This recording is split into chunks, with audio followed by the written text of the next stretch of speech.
واحد من أغرب الجوالات اللي ممكن تشوفها اليوم. عشان هذه أخطر ميزة ممكن تمر عليك، نطلع مدخل الشريحة ونوريكم إنه مدخل الشريحة بالخارج.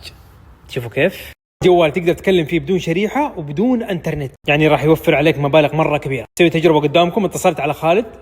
ألو خالد،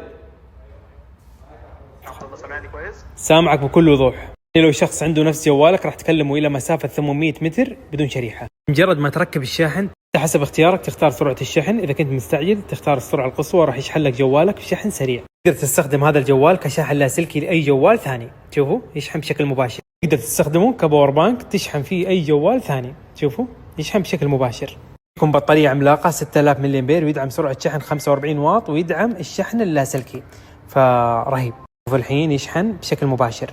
الجوال أذكى مما تصور. أي شيء قدامك شفته تبغى تترجمه أو تبغى تعرف شيء عنه تحدد عليه بهذا الشكل، راح يعطيك التفاصيل في أقل من دقيقة. شوفوا كيف، شايفين؟ ما شاء الله.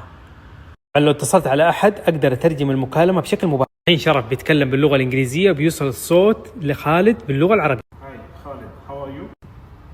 مرحبا، كيف حالك؟ يعني ترجم بالصوت والكتابة بنفس الوقت. صورت صورة وظهر معاي شيء بالغلط في الصورة، حدد على الصورة ويبدأ المسح. خلاص اختفت الصورة ورجعت الصورة معاك طبيعية. الجوال يدعم 11 طبقة حماية لارتفاع درجة الحرارة، يعني إذا تعبت من الجوالات اللي تسخن هذا جوالك المفضل. كاميرا بدقة 50 ميجا بكسل. ذاكرة الجوال عملاقة 256 جيجا، والرام 16 مع التيربو. 144 هرتز في استخدام الشاشة. جهاز سريع جدا وسلس. معالج 7300 ميديا تك. باقة هذا الهاتف 5G.